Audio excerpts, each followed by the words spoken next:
오늘 공독한 말씀 중심에서 건축자들이 버린 모퉁이 돌이라는 제목으로 하나님 말씀 전합니다. 먼저 모퉁이 돌을 좀 알아야 되겠죠? 모퉁이 돌은 집을 지을 때의 기초돌을 말합니다. 네 기퉁이에 가령 기둥을 먼저 세운다고 하면은 기둥을 받칠 때 밑에 기초에 돌이 있어야 되겠죠? 그 기초돌이 모퉁이 돌입니다. 그게 잘못되면 기울어지든지 집이 무너지든지 할 것입니다. 그래서 건축자들이 그랬으니까 오늘 본문에 나오는 건축자들이 있습니다. 너희 건축자들이 11절에 보니까 너희 건축자들이 그런 거, 베드로가 지금 너희 건축자들이 그런 거 보니까 자기에게 질문한 사람들이죠. 백성의 관료들과 대제사장들과 율법학자들과 백성의 장로들과 요즘 말로 하면은 그냥 쉽게 하면 삼부 요인이라 그래요. 그걸 보고 행정부, 입법부, 사법부. 그래서 장관 전부하고 그다음에 법무계통에 있는 입법부에 국회의원 입법부에 있는 모든 국회의원들하고 그다음에 사법부에 있는 모든 판사, 법관들 이런 사람들 다 모아놓은 자리에서 한 얘기예요. 그때는 이렇게 3% 정치가 나누어져 있지 않고 이 제사장들 중심으로 해서 종교 신정 국가니까 자기들이 하나님을 대신한다 그래가지고 3부를 다 다스리는 거예요. 그러니까 거기서 그 사람들이 모여서 의견이 맞으면 죽이는 거예요. 그래서 예수님을 십자가에 못 박아 죽이도록 거기서 결정을 내렸고 오늘 지금 모인 그 자리가 꼭 그 자리예요. 자기의 스승을 십자가에 못 박으라고 결정을 내려가지고 빌라도에게 간 그 사람들이 지금 다 모인 거예요. 오늘 요놈들도 죽여버리자라는 거였죠. 그런데 그 죽인 사람들을 앞에 놓고 너희가 십자가에 못 박아 죽인 그 예수를 하나님이 살리셨고 너희 건축자들이 버린 그 돌을 하나님은 모퉁이 돌이 되게 하셨다. 그렇게 대답을 하시면서 옛날에 같으면 너 그 사람하고 한 당이지. 네 소리 들어보니까 너 사투리가 갈릴리 사투리인데 그 말 듣고 그냥 예수님을 모른다고 부인했던 사람들 아니었습니까? 오늘 베드로가 성령이 충만해서 그 사람들 예수님 자기 스승이 사형에 해당하다고 재판을 받은 그 재판정에서 베드로가 이렇게 당당하게 대답을 하는 얘기가 나옵니다. 오늘 본문의 내용 가운데서 제일 핵심이 되는 말씀이 11절 말씀이에요. 11절 이 말씀은 다윗이 시편 118편에 이 말씀을 하셨어요. 다윗의 시편을 그대로 인용해 온 말입니다. 예수님께서도 시편 118편의 다윗의 이 얘기를 마태복음 21장에서 또 인용해 있어서 말씀하셨어요. 예수님께서도 이 말씀을 인용하셨어요. 당신을 설명할 때에 자기 자신이 모퉁이 돌이라는 말을 예수님께서 하신 거예요. 마태복음 21장 42절에 그 말씀이 나와 있습니다. 그러니까 이 말씀이 유명한 본문이죠. 이게 구약 성경에서부터서 계속 나오는 건축 얘기에 건축 얘기에서 가장 중요한 기초돌, 모퉁이 돌 이 얘기를 하고 있는 거예요. 그러니까 이 사람 사는 것은 다 건축하는 거라고 비유를 들어도 틀린 말이 아니에요. 단순히 이렇게 건물을 짓는 건축만 얘기하는 것이 아니라 사람 사는 것이 다 인생을 세워가는 거니까 인생을 어디에다가 기초를 둬서 세워가느냐 이게 중요하단 말이죠.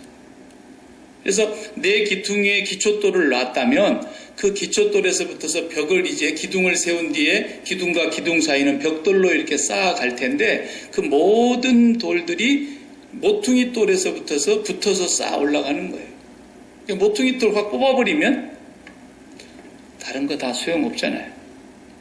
그래서 예수 그리스도라고 하는 이 모퉁이 돌, 기초돌. 그런데 이 기초돌이 그렇게 중요한 돌인데 건축 전문가들이 이 돌을 빼버렸다는 거예요. 건축 전문가의 눈에 야, 이 돌 뽑아버려. 이 때문에 건물이 안 된다 이거. 이랬다는 거예요. 그랬는데 하나님은 그 뽑아버린 그 돌을 성전 모퉁이 돌로 삼으셨다. 이 지금 다윗이 한 얘기를 예수님이 마태복음 21장에 비유하셔서 당신을 얘기할 때 이 본문을 그대로 가지고 오셔서 인용하셨어요. 그리고 또 이제 베드로가 오늘 설교하면서 그 본문을 또 인용하셨어요. 이게 창세기부터 계시록까지 이 돌이 같은 돌입니다. 창세기 공부할 때 이제 나올 텐데 이 돌이 계시록에까지 나와요. 예수님을 상징하는 이 돌이. 그리고 세상 사람들이 또 쓰는 돌이 있어요. 세상 사람들도 건축을 한단 말이에요. 인생을 다 자기 나름대로 설계를 하고 목표를 세워놓고 비전을 잡아두고 거기에 맞춰 가려고 몸부림을 치면서 자기를 세워가는 거예요. 지금 그 얘기를 오늘 본문에서 베드로를 통해서 우리에게 확실하게 전해주고 있는 말씀이에요. 지난 시간에 이어서 보자면은 지난 시간에 그 병자를 치료했더니 40여 세나 되었던 그 안진병이가 낫고 나니까 사람들이 깜짝 놀라서 그 사람과 함께 베드로와 요한을 중심으로 해서 몰려오는데 솔로몬 행각에 모였어. 모여가지고 베드로가 이렇게 보니까 사람들이 전부 베드로를 그냥 우르르 보는데 너희가 왜 나를 주목하고 우리를 주목하냐? 우리의 경공과 마치 우리의 능력으로 이 병자를 낫게 한 것처럼 왜 우리를 주목하냐? 이 사람이 나은 것은 예수 그리스도로 말미암아 나온 믿음으로 깨끗해진 것이다. 한참 설교를 하는데 굉장히 많이 모였던가 봐요. 그러니까 오늘 남자만 5,000명이 예수를 믿었다는 거 보니까 가장이 5,000명 믿었으니까 그 집안이 다 믿었다고 보면은 엄청난 놀라운 사람들이 이제 예수님 앞으로 돌아오는 그런 초대교회의 초창기 역사 아닙니까? 그러니까 이 보고를 받았겠다 백성의 지도자들이 갑자기 들이닥쳤습니다. 그리고는 아직 설교가 안 끝났어요. 지금 설교를 한참 하고 있는데 대제사장과 백성이 보낸 관료들이 붙들었어요. 그리고 베드로와 요한을 끌고 갑니다. 그리고 이제 스승을 못 박아 죽이라고 재판을 내렸던 그 십자가형에 해당된다고 종교 재판을 했던 먼저 제사장이 서 있는 대제사장 법정으로 가는 거예요. 빌라도에게 가기 전에. 그러니까 이것도 예수님 죽인 그 전철로 똑같이 죽여야 되니까. 자기들에게는 살인까지 할 수 있는 권한은 없지만 종교 재판에서 살인에 해당하다고 하면 이제 빌라도에게로 올라가는 거예요. 날이 저물어서 가둬두었다가 다음 날 다시 이들을 잡아내가지고 신문하는데 7절을 우리가 같이 또 읽어보겠어요. 7절에 신문하는 질문이 나옵니다. 시작. 사도들을 가운데 세우고 묻되 너희가 무슨 권세와 네 이름으로 이 일을 행하였느냐? 무슨 권세와 누구의 이름으로 이 일을 행했냐? 이렇게 물었어요. 베드로가 8절부터서 이제 11절까지 그 이후로도 물론 다 대답이지만 오늘 본문의 내용까지만 보면은 다시 한번 베드로가 성령이 충만하여 가로되 백성의 관원과 장로들아 만일 병인에게 행한 착한 일에 대하여 이 사람이 어떻게 구원을 얻었느냐고 오늘 우리에게 질문하면 대답이죠. 10절에 너희와 모든 이스라엘 백성들은 알라. 너희가 십자가에 못 박고 하나님이 죽은 자 가운데서 살리신 나사렛 예수 그리스도의 이름으로 이 사람이 강건하게 되어 너희 앞에 섰느니라. 정말 대단합니다. 너희가 그랬으니까 거기에 있는 모든 사람들을 얘기하는 거예요. 거기 5절 6절에 보면은 모인 사람의 그 직책이 하나하나 나오면서 유명한 사람들은 이름까지 다 거기에 써놨어요. 당시의 대제사장 이름이 안나스, 예수님 십자가에 못 박일 때도 가야바, 요한, 알렉산더 이 네 사람의 대제사장 이름과 그 다음에 그 집의 패밀리들, 그 가문들이 다 모였고 그 다음에 백성의 장로들, 그리고 율법학자, 서기관들, 그리고 백성의 통치하는 룰러, 통치자들 다 모였어요. 이게 재판정이에요. 예수님 재판하던 것과 똑같은 장면이에요. 지금 이 사람들 앞에서 뭐라 그래요? 거들을 대놓고 당신들이 십자가에 못 박아 죽인, 당당하게 얘기했어요. 그리고 하나님이 그 죽은 자 예수를 다시 살리신 나사렛 예수 그리스도의 이름으로 이 사람이 이렇게 됐다. 그러면서 이제 오늘 핵심이 되는 11절 말씀 다 같이 다시 한번 이 예수는 너희 건축자들의 버린 돌로서 집 모퉁이의 머릿돌이 되었느니라. 그래서 너희 건축자들이 그랬으니까 지금 질문하는 사람들을 다 싸잡아서 그들을 두고 하는 말이야. 당신네들 여러분이 건축자들인데 당신들의 눈에는 그 돌이 쓸모없는 돌이다. 그건 모퉁이 돌, 주춧돌이 못 된다. 그건 건축하는데 아무런 소용되는 돌이 아니다. 당신들 건축자의 눈으로는 그렇게 보아서 빼버렸지만 십자가에 못 박아 죽여버렸지만 하나님은 그 돌을 예수를 다시 살리셔서 모퉁이 돌로 삼았습니다. 용기가 대단하지 않습니까? 예수님 이름을 절대로 모른다고 3번이나 부인하던 베드로의 그 비겁한 모습은 찾아볼 수가 없어요. 너무나 당당하게 지금 그 얘기를 하는 거예요. 군대 생활을 제가 한국에서 했기 때문에 미국의 군인들하고는 다른 점이 있죠. 한국 군대 생활은 좀 고약한 기합을 많이 받습니다. 그래서 일부러 교관이 훈련을 시킬 때 훈련병 시절에 이제 정신을 통일시켜야 된다 그래가지고 먼저 체조부터 하거든요. 훈련 들어가기 전에 몸을 푸는 체조. 요즘에 뭐 별스러운 체조, 뭐 살빼기 운동 체조 다 해도 군대에서 하는 체조 못 따라옵니다. 제가 뭐 TV에서 다 봤지만 군대에서 하는 체조를 조금씩 다 응용해가지고 여자들은 그렇게 힘든 체조 잘 못하니까 아주 좀 약하게 해서 하는 체조예요. 그런데 그 군대에서 체조를 시킬 때 교관이 어떻게 하느냐면 자 지금부터서 제자리에서 오리걸음으로 뜀뛰기를 하는데 20회를 하겠습니다. 그러는 거예요. 그럼 20회를 하게 되면 총 몇 번이 되게 되냐면은 80번이 되게 됩니다. 군대에서는 한 번 뛰면 일이 아니에요. 한 번, 두 번, 세 번, 네 번 뛰면 하나예요. 그래서 하나, 둘, 셋, 하나, 하나, 둘, 셋, 둘, 하나, 둘, 셋, 셋, 하나, 둘, 셋, 넷, 하나, 둘, 셋, 다섯, 하나, 둘, 셋, 여섯 이렇게 해가지고 4번씩이 하나 올라가니까 구령을 맞춰서 해야 되는 거예요. 한 1000명이 모여있는 데서. 그러면 제자리에서 살짝 발만 무릎만 굽혔다 폈다 하면 죽도록 맞죠. 그러니까 땅에서 한 30cm씩 뛰어야 된다는 거야. 한 번 뛰는데. 그러면 얼마나 숨이 가쁘겠어요. 그러니까 막 옆에서 이렇게 조교들이 보고 있다 조금 깨병 부리고 막 이렇게 요령 피우려고 하는 사람은 그냥 날아옵니다. 그러니까 30cm씩 4번 뛰고 하나. 30cm씩 4번 뛰고 하나. 그런데요, 교관이 꼭 지시를 하는 게 있어요. 마지막 20번째는 구령을 붙이지 않습니다. 이런다 말이에요. 그러면 이제 정신이 없이 막 헉헉거리면서 뛰다 보니까 그거 아까 얘기한 걸 깜빡 잊었어. 그래서 하나, 둘, 셋, 18, 하나, 둘, 셋, 19, 하나, 둘, 셋. 그때는 구령을 안 붙여야 돼. 20은 붙였다 하면 죽는 거야. 근데 꼭 1000명 중에 1명은 붙여. 미치게 하는 거야, 이거. 그럼 처음부터 다시 해야 되는 거야, 이제. 이 정신머리를 어디다 뒀냐, 그래가지고. 군대는 단체니까. 그래가지고 2번을 하고 되면 160번을 뛰는 거예요. 얼마나 힘듭니까? 그 2번째 해가지고 마지막 20 할 때는 좀 안 하면 얼마나 좋아요. 꼭 고문관이 하나 있어요.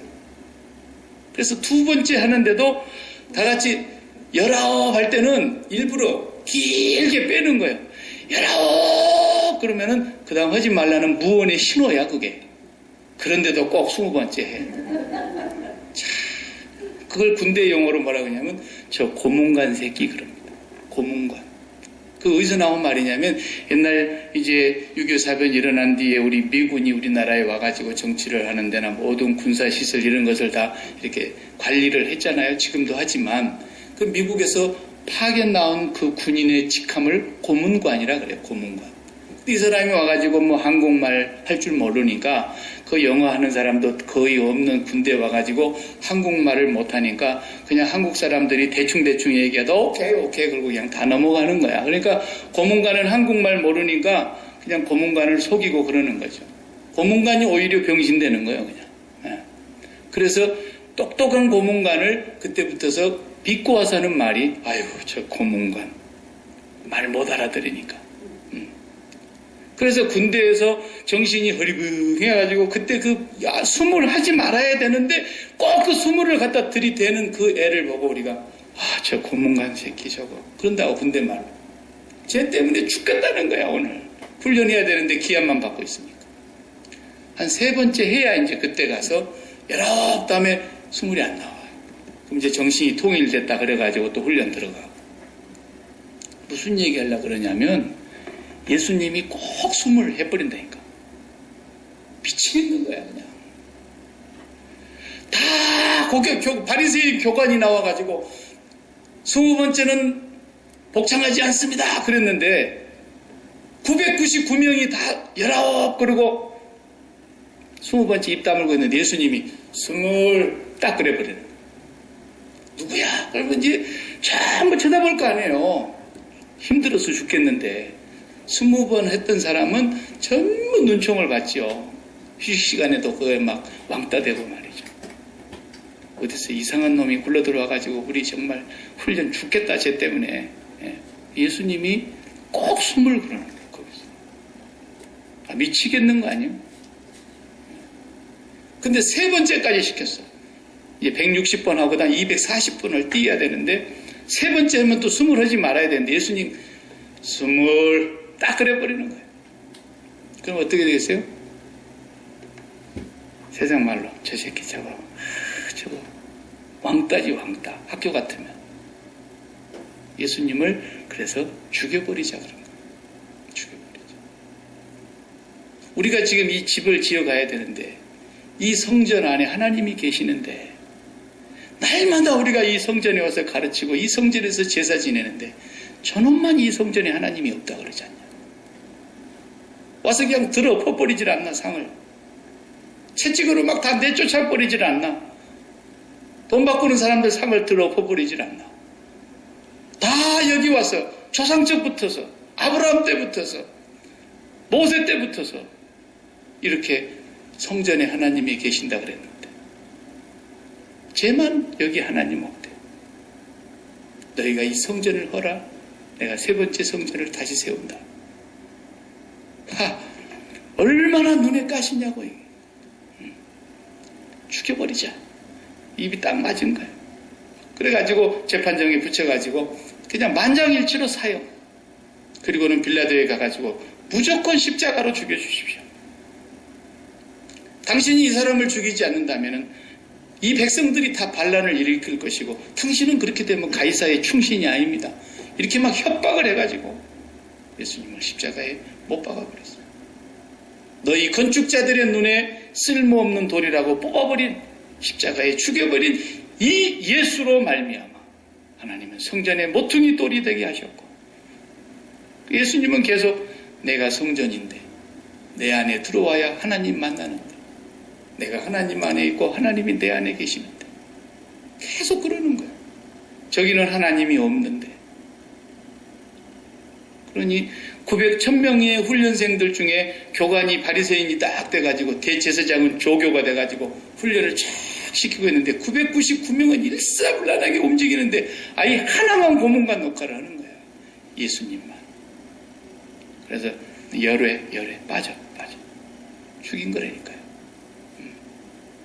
그래서 건축하는 사람들의 비유를 들어서 지금 하는 거예요. 그러니까 맨 먼저 이걸 다윗이 한 말이야. 다윗이 언제 썼느냐? 시편 118편에 다윗이 이 말을 쓸 때에 다윗도 그런 사람이에요. 다윗이 무슨 건축자입니까? 다윗이 목동이지. 다윗은 목동이라서 꿈도 뭐 화려한 사람도 아니에요. 사무엘 선지자가 기름 부으러 왔을 때도 자기는 안 나갔잖아요. 왕이 있다면 당연히 우리 형님들 중에 7명 중에 한 분은 나오겠지. 8번째 내한테 오겠나. 자기가 형님들 양까지 다 맞고 등일에 있었지만 하나님께서는 그를 이스라엘의 모퉁이 돌로 삼으시려고 했던 거죠. 그래가지고 그가 모퉁이 돌로 딱 세워놓으니까 눈에 가시같이 보는 사람이 한 사람이 있었는데 그게 사울 왕이에요. 사울 왕은 자기 왕국을 자기 칼로 세워보려고 자기가 물려받은 이 왕위를 자기의 군대로 지켜보려고 그 모퉁이 돌을 뽑아버리려고 다윗을 잡으려고 특수군대를 3000명을 동원해가지고 아예 나서지 않습니까? 나라는 뒤에 두고 다윗 하나 잡으겠다. 그러니까 다윗이 하도 기가 막혀서 왕께서 이스라엘의 벼룩을 잡으러 나오셨나이다. 그러잖아요. 내가 뭘 잘못했길래 나를 죽이려고 그러면 피하다 피할 길이 없으니까 블레셋 땅에까지도 도망을 가. 10년을 넘도록 그렇게 쫓겨다니는데 사울이 자기의 나라를 자기가 건축하려고, 자기의 왕국을 자기가 건설하려고, 자기가 전문가인데 자기가 이 나라의 일대 왕으로서 내 자식들이 계속해서 왕통을 이어가야 되는데 저 다윗이 저기 하나 톡불 가져가지고 이게 보통 일이 아니다. 그 돌을 뽑으려고 그러는데 하나님은 사울을 뽑아버리고 다윗을 이스라엘의 모퉁이 돌로 삼으셨어요. 그걸 지금 찬양하는 얘기예요. 118편이. 그 얘기를 예수님이 이제 마태복음에 와서 비유하실 때 쓰셨다니까요. 한 임금님께서 농부가 되신 분이 멀리 타국에 가면서 그 포도원 농장을 사람들에게 맡겨놨단다. 그래가지고 타국에 가면서 농사 잘 지어가지고 렌트를 받았으니까 렌트비를 잘 내라 그랬어요. 근데 렌트 받을 때가 돼서 이제 결실을 딸 즈음 돼서 주인이 하인을 보냈더니 무슨 렌트를 주기 전에 하인을 막 돌로 두드려 패고 거의 안 죽을 만큼 두드려 패갖고 돌려보낸 거야. 이것들 봐라. 주인이 다시 보냈어요. 그래도 또 마찬가지야. 이번에 여럿이 보냈어요. 그래도 마찬가지야. 종들을 보내갖고는 안 되겠구나. 우리 아들을 보내야지. 그래가지고 아들을 보냈어요. 그랬더니 농부들이 저놈은 상속자다. 저놈만 죽이면 우리가 농장을 아주 차지할 수 있는데, 그래서 그 아들을 죽여버렸어요. 나중에 그 농장 주인이 돌아와서 어떻게 하겠느냐? 그 농부들을 다 진멸해버리고, 그리고 세를 잘 바칠 사람들에게 다시 농장을 주지 않겠느냐? 그 얘기를 하시는 거예요. 거기에 농장 주인은 예수님이고 하나님이고, 자기 아들을 보내서 세를 받게 하셨다는 것은 예수님 자신을 가리키는 건데, 이 바리새인들과 대제사장들과 백성의 관료들이 그 아들을 십자가에 못 박아 죽여버린 얘기를 지금 비유로 들어서 하는 거예요. 그리고 나서 그 비유가 딱 끝나는 마당에 다윗의 말을 너희가 읽지 못하였느냐? 건축자들의 버린 돌이 모퉁이 돌이 되었느니라 함을 너희가 읽어보지 못하였느냐? 그랬어요. 그랬더니 이 머리 좋은 바리새인들이 자기들을 빗대어 한 얘기인 줄은 금방 눈치를 채가지고 예수님을 잡아 죽이려고 했는데, 사람들이 예수님을 위대한 선지자로 보고 있기 때문에 백성이 두려워서 잡지를 못했다 그랬어요. 그런데 언젠가는 저를 반드시 죽여야 된다고 하는 그 마음과 공감대가 있었던 거죠. 그래서 대제사장들이 다 모이고, 문중의 가족들이 다 모이고, 서기관 율법학자들이 다 모이고, 백성의 모든 관료가 다 모여서 예수님을 그렇게 죽였습니다. 바로 그 예수 그리스도를 하나님이 살리셨고, 바로 그분의 이름으로 지금 이 병자가 깨끗이 나았다는 얘기를 베드로가 힘있게 담대하게 설교하고 있는 거예요. 그렇다고 한다면 베드로도 건축자지만 저기 지금 상대에 있는 제사장 무리들도 건축자고, 더 확대해서 해석하면 오늘 이 땅을 살아가고 있는 모든 인간들은 다 건축자입니다. 근데 그 건축의 주춧돌을 무엇으로 삼느냐만 다 다를 뿐이죠. 그래서 그 주춧돌을 세상에서 삼는 사람이 세상 사람. 더 정확하게 얘기하면 세상의 돈이나 세상의 건강이나 세상의 자식이나 세상의 사업이나 세상의 명예나 권세나 어떤 인기나 이런 것에서 내 행복과 내 기쁨을 얻을 수 있다고 생각하는 사람들이 살아가는 그 가치관, 그 세상 사람들은 거기가 모퉁이돌이에요.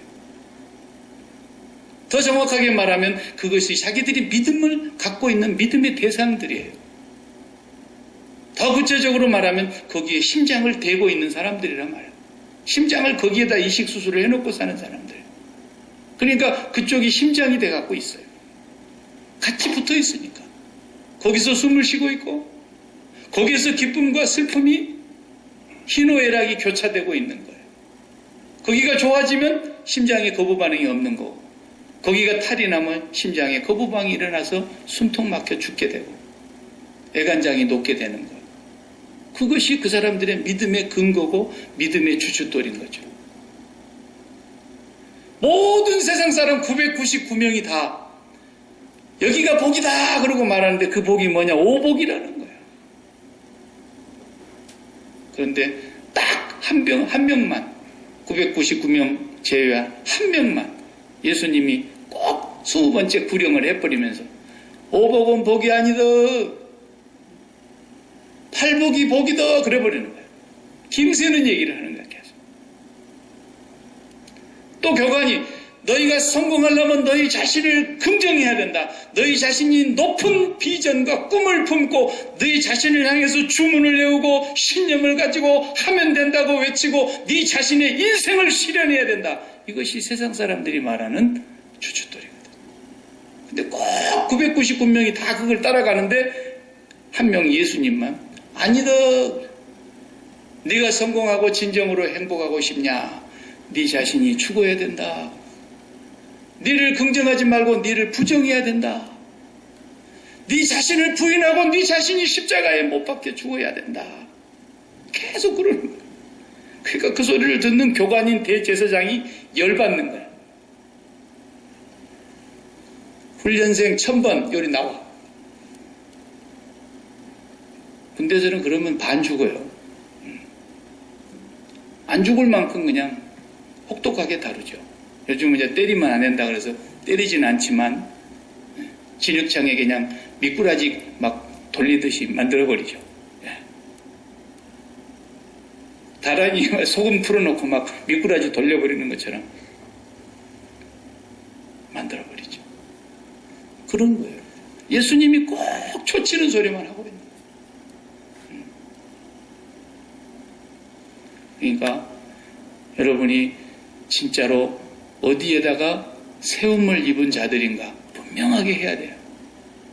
바울 사도가 고린도전서 3장에 그 얘기를 했어요. 3장 10절 이하에 한번 수요일 밤이니까 찾아봅시다. 고린도전서 3장 10절에 사도행전 뒤로 넘어가서 로마서 고린도전서 3장 다 같이 읽어봅시다. 3장 10절에서부터서 어디까지만 읽냐면 11절까지만 읽읍시다. 시작. 내게 주신 하나님의 은혜를 따라 내가 지혜로운 건축자와 같이 터를 닦아둠에 다른 이가 그 위에 세우나 그러나 각각 어떻게 그 위에 세우기를 조심할지니라. 이 닦아둔 것 외에 능히 다른 터를 닦아둘 자가 없으니 이 터는 곧 예수 그리스도라 그랬어요. 고린도 교회에 바울도 다녀가고 아볼로도 다녀가고 베드로도 다녀가고 뭐 다 다녀갔어요. 그래서 어떤 사람은 거기에다가 터를 닦은 사람이 있고 어떤 사람은 거기다가 씨를 뿌린 사람이 있고 어떤 사람은 거기다가 물을 준 사람이 있고 어떤 사람은 와서 거기를 가꾸고 간 사람이 있는데 사도 바울도 그런 사람 중에 한 사람일 뿐이라는 거예요. 나는 하나님의 동역자로서 여기 와서 씨를 뿌렸다. 그런데 각각 그 사람들이 어떻게 그 터 위에 세우기를 조심해야 될 것이다. 이 터는 모퉁이 돌 예수 그리스도밖에 없는데 교회는 예수 그리스도의 터 위에 세워져야 되고 교회는 예수 그리스도라는 모퉁이 돌 위에 세워야 되고 교회는 예수 그리스도로부터 말미암아 나온 믿음 위에 세워야 되는데 각각 조심해서 세워야 된다라는 얘기를 하는 거예요. 지금 사도 바울이 고린도 교회 성도들에게 하는 편지지만 실은 고린도 교회 목회자의 문제를 지금 다루고 있는 얘기예요. 그래서 거기 어떤 사람은 나무나 짚이나 풀로 세우지만 어떤 사람은 금이나 은이나 보석으로 그 집을 세워갈 것이다. 마지막 때에 심판할 때에 불로 태워보면 안다. 거기에 나무나 짚이나 풀로 세운 사람은 아무것도 없다. 그 사람은 결국은 불구덩이에서 탈 것이다. 네. 그래서 불 가운데서 구원을 얻는 것으로 비유하고 있는 거예요. 지금 불 가운데서 살아남는 사람만 구원받을 거라는 하나의 비유를 그렇게 표현하고 있는 거예요. 오늘 우리의 믿음이 어디에 건축자의 돌에 붙어 있는가를 봐야 된다. 교회는 세상하고 부딪혀야 정상입니다. 하나님의 백성은 세상에 가면은 반드시 부딪히게 되어 있어요. 뭐가 부딪힌다면 맨날 싸우란 얘기가 아니고 세상 사람들이 기뻐하는 이유와 우리가 기뻐하는 이유가 부딪히게 되어 있다고. 세상 사람들이 행복해하는 그 이유와 우리가 행복해하는 이유가 부딪히게 되어 있어요. 세상 사람들이 추구하고 행복해하고 기뻐하는 이유와 교회가 똑같다면 그 사람 믿음은 100% 가짜예요.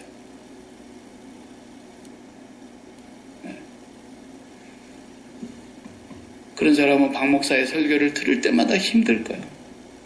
우리 교회를 나와도 힘들어요. 왜? 맨날 죽어야 된다 그러고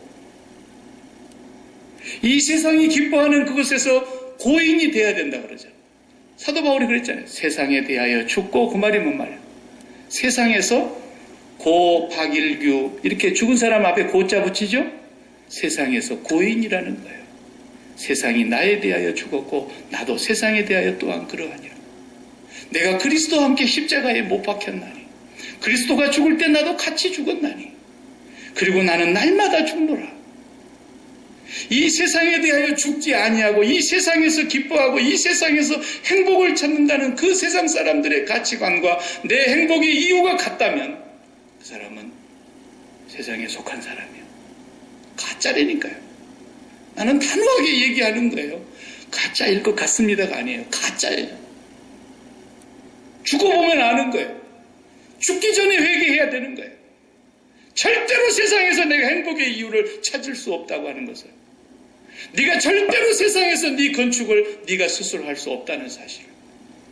우리가 아무리 이 세상에서 행복과 기쁨을 자식이나 돈 많이 버는 것이나 이 세상에서 우두머리가 되고 고집 꼭대기에 올라가고 성공하고 명예를 얻고 권력을 얻고 인기를 차지하고 돈을 많이 번다 할지라도 그것으로 인해서 내 기쁨과 그것이 나의 성공이라고 생각한다면 그 사람은 그리스도의 사람이 아닙니다.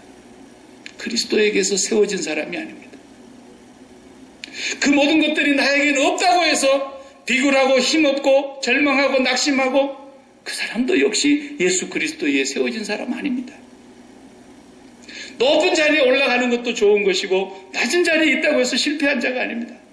높은 자리에 올라간다 할지라도 그것이 나의 행복과 기쁨의 이유가 될 수 없으며 내가 이 땅바닥에서 바닥 생활을 하고 늘 종 같은 삶을 산다고 해서 내가 실패자가 될 수 없습니다.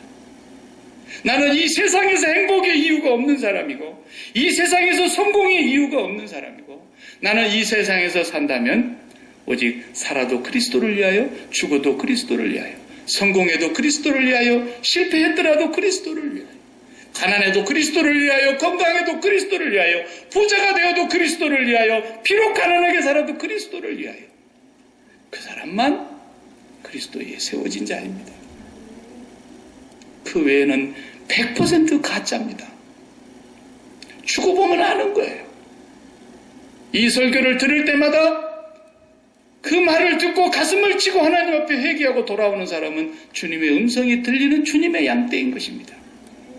그러나 그 소리를 들을 때마다 너무 괴롭고 힘들고 왜 나는 그렇게 살으라고 그러느냐고 아직은 그리스도와 아무 상관이 없는 겁니다. 어찌할 수가 없습니다. 오늘날 교회에 너무도 많은 교회가 너무도 많은 사람들이 기도의 제목도 그것이고 무당한 데 가서 구슬하는 사람이나 부처 앞에 가서 절을 하는 사람이나 조상 제사를 모시는 사람이나 나 주먹을 믿고 사는 사람이나 한 가지로 기독교인이나 똑같이 기도 제목이 같고 성경의 이유가 같고 행복의 이유가 같고 기뻐하는 이유가 같고 살맛나는 이유가 같고 숨통 터지는 이유가 같다면 그게 어떻게 구원받았다고 할 수 있습니까? 절대로 거짓말입니다. 교회 안에 수많은 사람들이 모여와도 999명이 다 그리로 가도 인류 역사에 한 명만 옳은 길로 가던 시절이 있었지 않습니까? 마르틴 루터가 가는 길이 그런 길이었습니다. 지구상에 수천의 교회가 있었지만 다 한 가지로 잘못된 길로 가고 있을 때 루터 한 사람은 바른 길로 가고 있었던 거죠. 지금도 그런 시대가 오고 있습니다. 수많은 교회가 사람들이 몰려가고 수만의 교회가 생겼다 그리고 그 교회 다니면 은근히 또 교회 자랑까지 합니다. 그러면서 자기가 그 교회 아무개 교회 집사입니다. 꼭 그걸 강조하잖아요. 그럼 자기가 좀 괜찮게 보이거든요. 이름도 뭣도 없는 그냥 아무리 그 교회 이름 돼도 모르는 교회 이름은 별로 그냥 자기가 안 나타나니까. 강남의 뭐 S교회. 그래야 자기가 굉장히 그 교회 사람이라는 것이 좀 괜찮아 보여요. 절대로 그렇지 않습니다. 성도들이 눈을 바르게 뜨고 봐야 됩니다. 그 뭐 알량한 박사학위 같은 거 가지고 있으면 박사가 얘기하니까 맞는 줄로 합니다.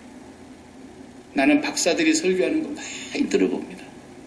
처음부터 끝까지 거짓말로 설교하는 사람의 설교도 TV에 나옵니다. 그 사람 입에서도 여전히 예수 얘기하는 것입니다.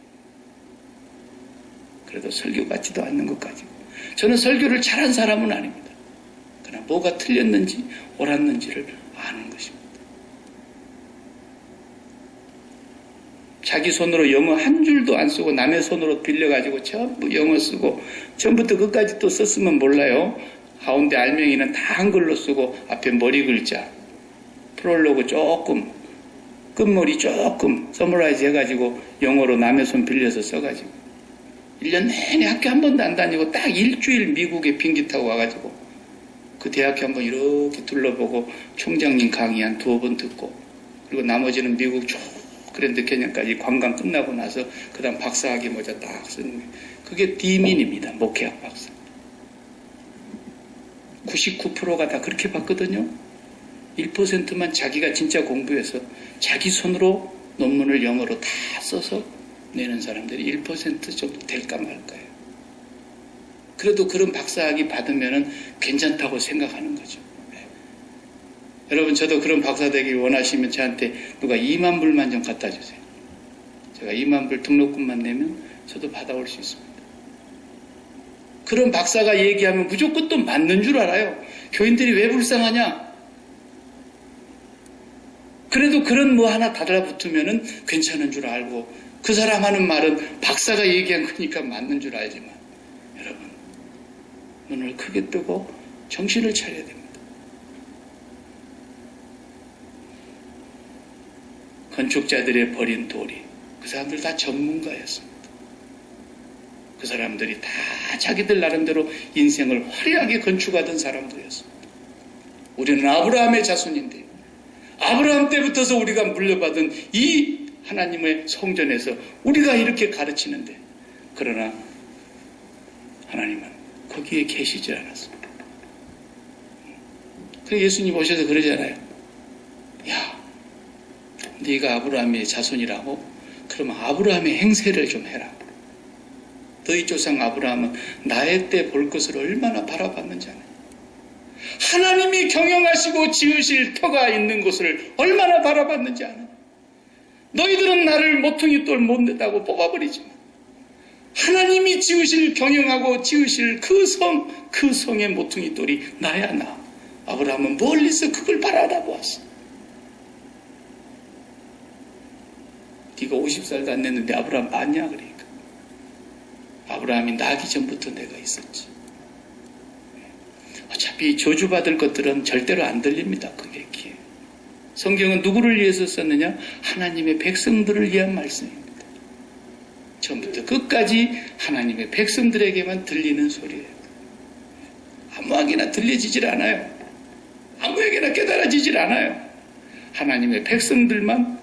그래서 주님이 양의 문을 이렇게 열어놓고 이름을 하나씩 하나씩 부르면 양은 목자의 음성을 아는 거로 그를 따라간다 그랬던 거예요. 너희가 모세를 믿었다면 나를 믿었어야 돼. 모세가 나에 대해서 썼거든. 하나님은 예수 그리스도를 세상에 보내실 때 하나님 그 성전을 완성하시는 온 인류 가운데 성령으로 말미암아 그리스도 예수 안에서 지어져가는 하나님이 거하실 그 초소에 모퉁이 돌로 보내셨는데 너희들 그렇게 잘난 전문가의 눈으로 그 모퉁이 돌을 못 알아보고 뽑아냈다. 오늘 너희들이 말하는 바로 그분이 너희가 아무리 또 죽여봐 나도 죽여봐 그러나 또 하나님이 우리를 살리셔서 너희 앞으로 다가올 것이다.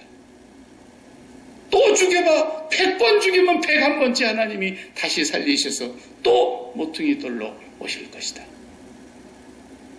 세상은 한번 배신하면 버립니다. 그러나 우리 주님은 끝까지 자기를 배반하고 또 우리들이 예수 그리스도를 십자가에 못 박고 있는데도 주님은 끝까지 찾아오십니다.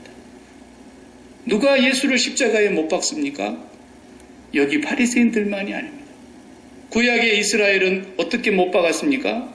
하나님 말고 풍요와 다산의 신인 바알 신상을 계속 섬겼습니다. 에스겔서를 보면 얼마나 기가 막힌지 아세요? 하나님이 환상을 보여주시는데 성전 안을 보여주시는 거예요. 성전 안을 이렇게 에스겔이 환상 가운데 보는데 이스라엘의 최고 종교 지도자들이 성전 안에 벽을 쳐다보고 벽에다가 각양의 짐승과 곤충과 땅에 기어다니는 짐승을 그려놓고 거기다가 무릎을 꿇고 절을 하면서 복을 빌고 있는 그 모습을 보여주셨어요. 성전 안에서. 오늘날 하나님의 교회 안에서 얼마나 많은 사람들이 이 세상의 풍요와 다산이 살아야 될 이유가 되는 것처럼 그것 때문에 살고 죽고 그것 때문에 기뻐하고 눈물 흘리고 그것 때문에 부르짖고 금식하고 그것 때문에 그것이 축복의 마치 상징이냐. 그것이 최고의 건축인 것만. 그런데 주님은 그 모든 것을 향해서 네가 죽어야 되겠다. 나와 같이 제발 죽자. 이 세상에 네가 마음 붙일 곳이 아무것도 없다. 하나님이 한순간에 흔들어버리고 하나님이 한순간에 덜어 엎어버리면 아무것도 아닙니다.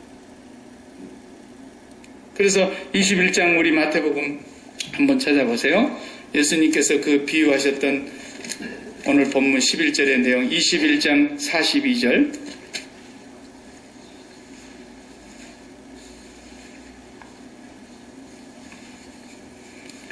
21장 마태복음 42절부터서 한번 보겠습니다.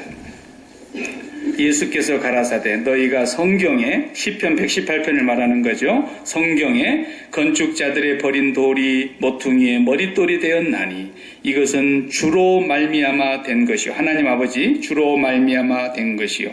우리 눈에 기이하도다. 참 이상하게 보인다는 거예요. 함을 읽어본 일이 없느냐? 그러면서 그러므로 내가 너희에게 이르노니 하나님의 나라를 너희는 빼앗기고 그 나라의 열매 맺는 백성이 받으리라. 44절이 무서운 말씀이세요. 계시록에 나오는 말씀인데 이 돌 위에 떨어지는 자는 깨어지겠고 이 돌이 사람 위에 떨어지면 저를 가루로 만들어 버릴 것이다. 마지막 때에 이 뜨인 돌이 나와서 심판하시는 장면이 계시록에 나오지 않습니까? 예수 그리스도의 이 돌이 그 돌 위에 떨어지면 깨어지겠고 그 돌이 사람 위에 떨어지면 저를 밀가루처럼 빻아버릴 것이다.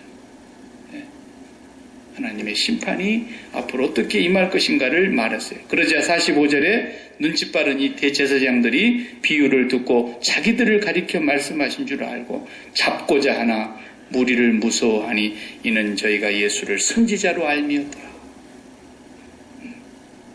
오늘도 예수 그리스도를 끝까지 부정하는 사람들이 교회 안에 많습니다. 어떤 사람들입니까?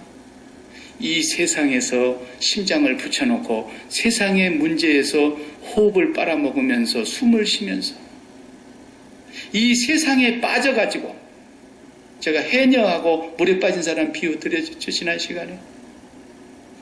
해녀처럼 공기를 위에서 빨아먹고 풍성하게 공기를 호흡을 한 다음에 그 다음에 물속에 들어가서 삶을 사는 게 아니라 이 세상이라는 바다에 푹 빠져가지고 바닷물을 막 퍼마시면서 죽어가는 물에 빠진 사람처럼 이 세상에 심장을 붙여놓고 세상 일로 인해서 죽고 못 사는 사람들. 이 세상 일로 인해서 숨통이 턱턱 막힌다가 이 세상 일이 좀 잘 되면 숨통이 팍 터졌다가 전부 세상에 빨아먹고 사는, 세상을 심장에 붙이고 사는, 세상을 믿고 사는 그 사람들. 교회 다녀도 다 지옥 갑니다.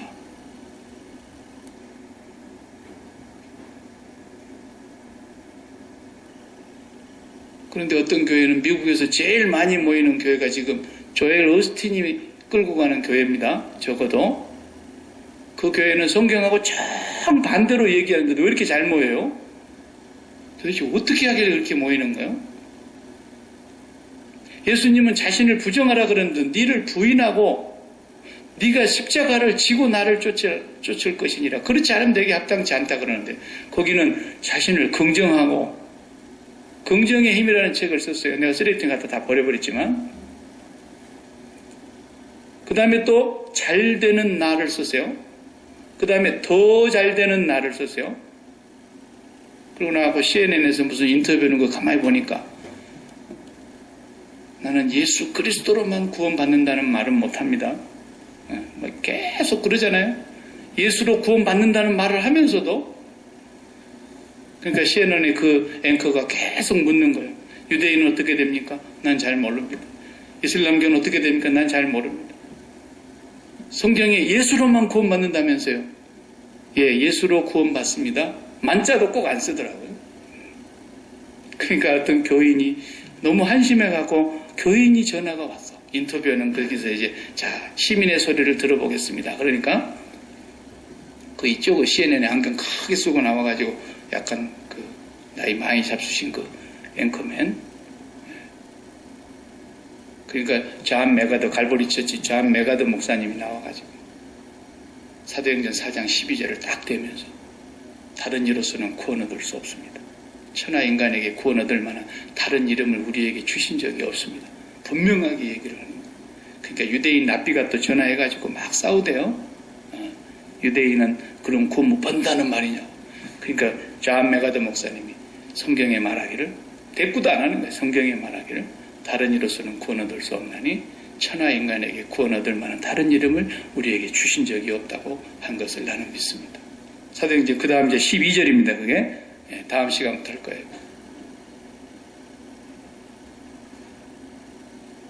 오늘날도 모퉁이 돌이 예수가 아닌 교회가 너무 많습니다. 그러니까 교인들이 가면요 세상 사람들이 살아가는 재미하고 교인들이 살아가는 삶의 재미가 같으면 수상한 거예요. 세상 사람들이 너무너무 좋아하고 뭐 때문에 좋겠어요? 그 사람들이 건축한 것이 잘 됐다는 거야 지금. 자기들이 건축한 그 건축의 모퉁이 돌이 좋다는 거야 지금. 그래서 행복해하는 거예요. 그런데 주님에는 모퉁이 돌이 없어요. 그 모퉁이 돌이 그 위에 떨어지면 밀가루처럼 빻아버리겠다는 거예요. 그러니까 그러기 전에 우리가 그 돌에 부딪혀서 빨리빨리 깨져야 돼요. 이 돌에 부딪히는 자는 깨어질 것이고 우리가 깨져야 됩니다. 내 자신을 날마다 부정해야 됩니다. 세상을 날마다 그리스도와 함께 십자가에 못 박아야 합니다. 그런 사람은 하나님의 성령이 그를 붙들어 인도해 가십니다. 초대교회로부터 지금까지 이 예수 그리스도를 모퉁이 돌로 삼는 사람은 다 동일한 삶을 살았습니다. 절대로 세상으로 숨쉬지 않았습니다.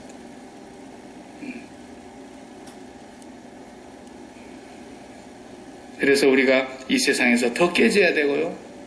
우리가 믿었던 것이 더 팍 깨져서 아주 실패도 해봐야 되고요. 아주 많이 아프기도 해봐야 돼요. 그러면서 완전히 부서지고 그 돌에 부딪혀서 완전히 내 자신이 깨어져야지. 그 깨어지지 않는 사람은 나중에 심판때에 그 돌이 그 위에 떨어져서 밀가루처럼 만들어버릴 거예요. 미리미리 깨지시기 바랍니다. 미리미리 저녁에 십자가에서 죽은 사람은 죽을 일이 없습니다. 매일매일 죽어요. 진정한 그리스도인은 오늘도 내가 세상에 심장이 붙을까봐 두렵고 이 세상에 심장이 붙어있는 곳에서 내가 숨을 들이킬까 봐서 그것 때문에 금식하는 거예요. 그것 때문에. 그러나 너무도 많은 그리스도인들이 이 세상에 심장에 붙여 있던 것들에게서 심장 거부 반응이 일어나니까 그거 해결하려고 금식 기도하러 가는 거예요. 그거 해결하려고 철야기도 가는 거예요. 다 가짜입니다. 그런 기도 제목 가지고 와가지고 누가 그거 기도 제목을 응답해줘요? 마귀도 얼마든지 들어줍니다. 예수님은 단 한 번도 그런 기도를 우리에게 가르치신 적이 없습니다. 나중에 예수님의 산상보훈을 우리가 보게 되면은 다 분명하다는 걸 알게 될 날이 올 것입니다. 그러므로 오늘 사도 베드로가 이렇게 담대하게 외치고 있습니다. 만약에 저와 여러분들이 이 세상의 가치관과 이 세상의 사람들이 행복해하는 것과 똑같은 행복을 우리도 같이 누리면서 그것을 사모하고 맛보고 있다면 우리는 그리스도를 또다시 모퉁이 돌에서 뽑아내고 있는 것이고, 그러나 주님은 우리에게서 10번 죽는다 할지라도 11번 찾아오실 것입니다. 100번 죽인다고 해도 101번 주님은 찾아오실 것입니다. 이것이 복음입니다. 그러나 회개치 아니하는 자는 그 돌이 그 머리 위에 떨어지는 날 감당할 수가 없을 것입니다. 우리는 어디에 모퉁이 돌을 삼고 세워진 사람들인가 매일매일 확인하셔야 될 것입니다.